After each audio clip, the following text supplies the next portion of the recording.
সপ্তমীর শুভ সন্ধ্যায় বেরিয়ে পড়েছি ঠাকুর দেখতে।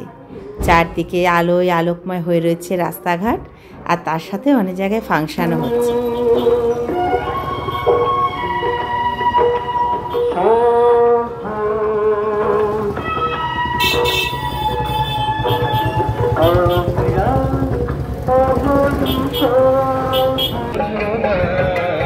এত গরম যে মাঝে মাঝে চেয়ার ফাঁকা পেলে সেখানে একটু হাওয়াতে বসেও পড়েছে। যাই হোক, খুব সুন্দর সব সাজগোজ হয়েছে। এখানে দেখো কি সুন্দর লাইব্রেরির মতো করেছে, বিভিন্ন বইপত্র দিয়ে একটা ছোট্ট লাইব্রেরি ঘর বানানো হয়েছে। আর এখানকার মাটাকেও দেখতে অসাধারণ।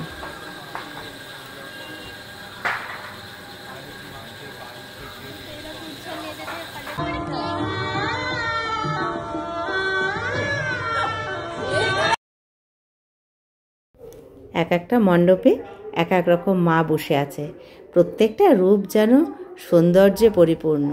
কি ভালো যে লাগছে।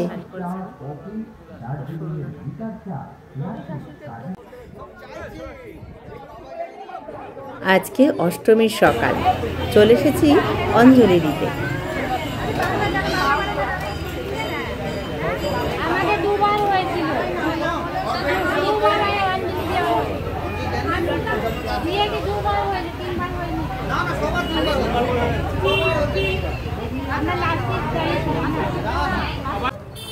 সন্ধেবেলায় দিদি, জামাইবাবু, হাজবেন্ড সবাইকে নিয়ে ঠাকুর দেখতে বেরিয়ে পড়েছি। আর চারপাশটা এত সুন্দর লাগছে, ক্যামেরাটাকে বন্ধই করতে পারছি না।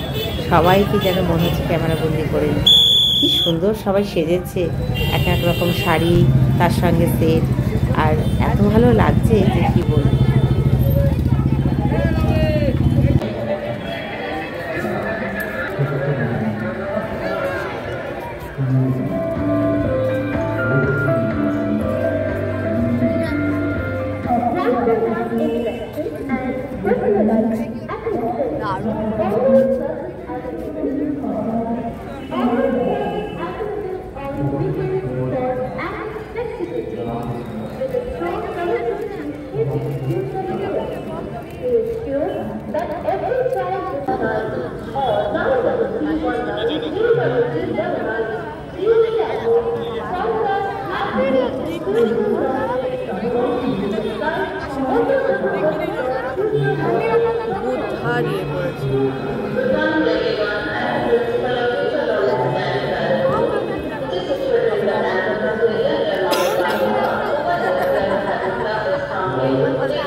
আর এই ঠাকুরটা দেখো, জলের ওপরে ফোয়ারা, এদিকে আবার মন্দির বানিয়েছে।